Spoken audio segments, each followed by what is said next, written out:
Poor man vacuum clamps. This here is your basic automobile air conditioner compressor. You don't need a lot of vacuum for clamping. Now there's electric here. There we go.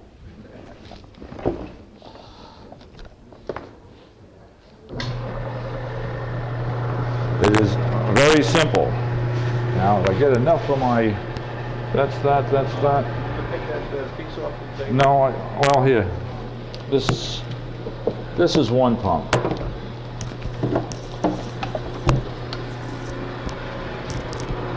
And we have a very expensive filter, a regular filter from an automobile gas line.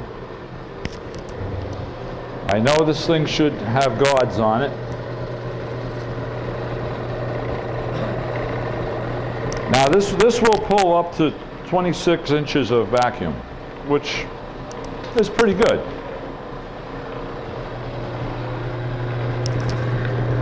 This here is, I don't know, 3.5 inch stock aluminum that I drilled out. And this is closed foam, closed cell foam. I can move these anywhere as I want. Just stick this in here, and again, we get into a very expensive filter system. I drill these out and I take my cigarette butts and use the filter. And it works excellent. Is that nicotine burn? We don't want to spend money, men. Now, what I usually do is I just clamp this down. And I can configure it any way I want. Most of the work I do is on MDF, so that holds really well. These were the shells that I was going to show on those things. But, and it holds, you can route, do whatever you want with it.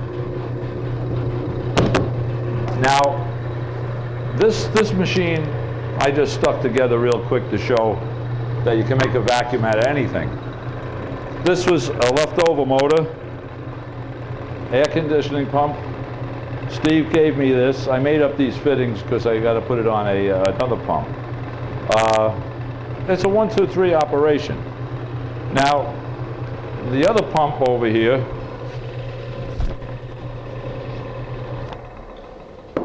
will be. Well, Steve, yeah. Well, the season hasn't started yet, so he's oblivious. There's going to be a lot of yelling soon now. We'll take this one and put it on the side. I brought all sorts of pumps to show you what you can make them out of. Just about any compressor can be turned into a vacuum pump. Now, those pumps cost you a couple $100. What's that cost you? This one here, just the way, you know, I go to shows. I go to a lot of steam engine shows and what have you, and they have the flea markets there. And I scrounge around, and I see what I find. Now, this one here is the one I usually use. And it's the same. This here is a compressor from refrigeration for a deli. It was in a deli in the basement, abandoned. Well, that's what I said.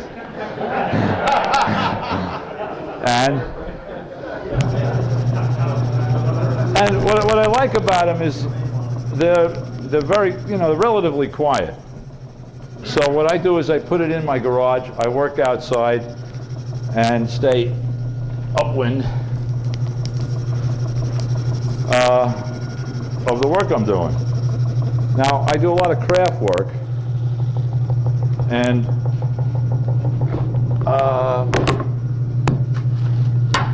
I got to cut out route hundreds of these and other signs. So, then I want to take this. By the way, you got a set of 4. This is your end piece, and you can keep looping these. So let's say you're doing a door or any big piece. You just screw it onto a piece of plywood, configure it any way you want, and it's going to hold. And then if you have a balance problem, you just take a a piece of 1.5 inches or whatever this 1.25 inches, 5/4, and you know, you balance it. How'd you make those? These? Yeah. I happen to have a lathe, so I turned them. These are 1/4 inch holes where that accepts the cigarette. Is that solid stock? That's solid stock. Solid, but you can use anything. I'm going to show you in a minute. Another one of my favorite materials for using for jigs and so forth is phenolic board. And it's very dense, and it's airtight. And I made up a little block, and I have a sample of that in here. Where's my little block? It's a little block, and it's got, this is a 1/4 inch on the outside and 170 thousandths on the inside. So I stepped it so you can just put the hose in just so far, and did the same thing over here, and you can attach this onto anything that you want to make a vacuum clamp out of, whatever shape. You just put it in the center, and you take the closed cell foam, which I have somewhere.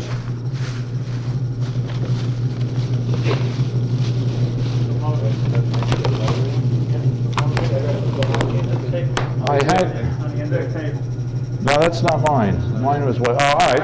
It doesn't matter. It doesn't matter. But you take the closed cell foam, and it doesn't matter. And you can make any shape that you want. You take rubber glue and just join it together, and it holds like a son of a gun. So now I got to make up. I'm sitting there, and I got 200 signs to make, and I got to route them fast. So what I do is I just put 2 clamps on here. That gives me the height. Now the problem is when you're using 5/8 MDF and you take the router bit comes down below the piece. So you're ripping up your router pads all the time, and it's one pain in the neck. Now you're building them up, making another type of jig, adding padding onto it. Didn't work. So I made this up, and you just stick this on here, and it would help if I plugged it in.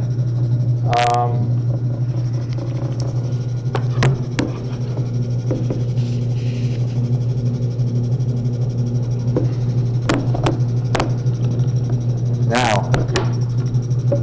what I need is to do this fast. So now I just take the router. Well, I don't have to take the router out. And you go around your piece, right? And this is held down. Take the piece off. You have 2 piles. Throw the next one on. 1, 2, 3. Doesn't move, holds tight.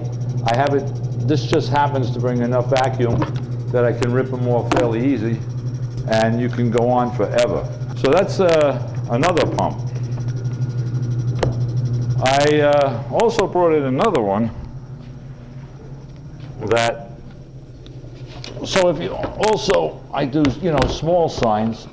So now you can just throw that on one of these, the end one, and you can route it, and the same thing. So you can go as small and as tiny. You can make up your clamps any size you want. You just shape them so that they're shy, stick it on, and away you go. And this has increased my production, I would say probably 50%. That much. Stick that vacuum hose up through the bottom of a piece of MDF? You certainly can. You can drill a hole in the side, you know, get in there a ways. You just have to be inside of the closed cell foam. As long as you get inside there. Now the other thing you have to do is I'm selling these very expensive filters, because you don't want it. What happens is you actually have a pool as you're routing, and you pick it up. MDF kind of holds sawdust, and you pick it up, and now it starts falling in here. So there's where your vacuum's coming from. So it's going to start sucking it in and then go into your pump. So you want to try to avoid that. So with the very special filter, this doesn't happen. You can go, and it's gone. What?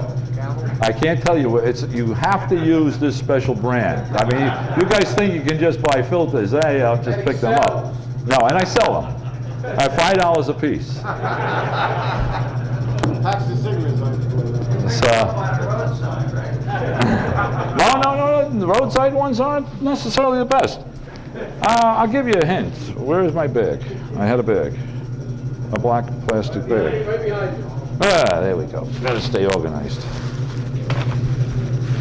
You also have the optional special carrier for your filters. That cost. I was going to show you, I don't think I have to, but if you wanted to see how much vacuum you're pulling, you got the vacuum gauge. But it'll pull up to 26, sometimes a little better. It'll also,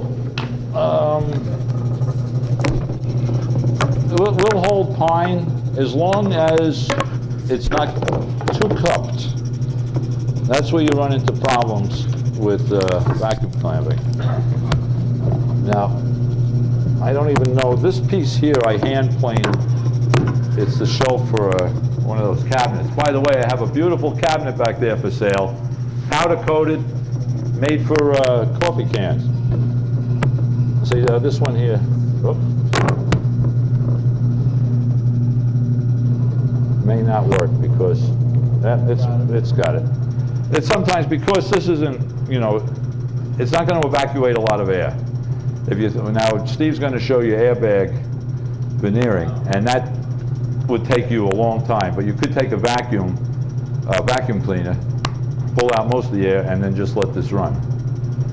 You got to feel your way because each one is a little different. Now we got Big Bertha here, which I haven't really played with yet.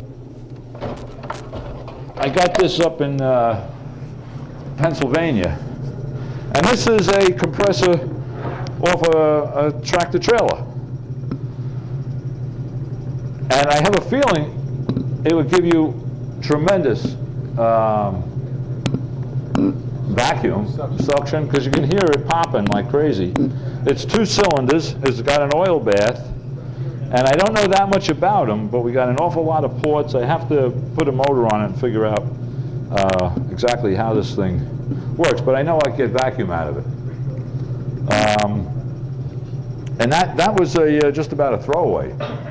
So it was a little frozen, got it loose, put a lubrication in it, and we're fine. And then I have the other one, this here, I got up at Kent.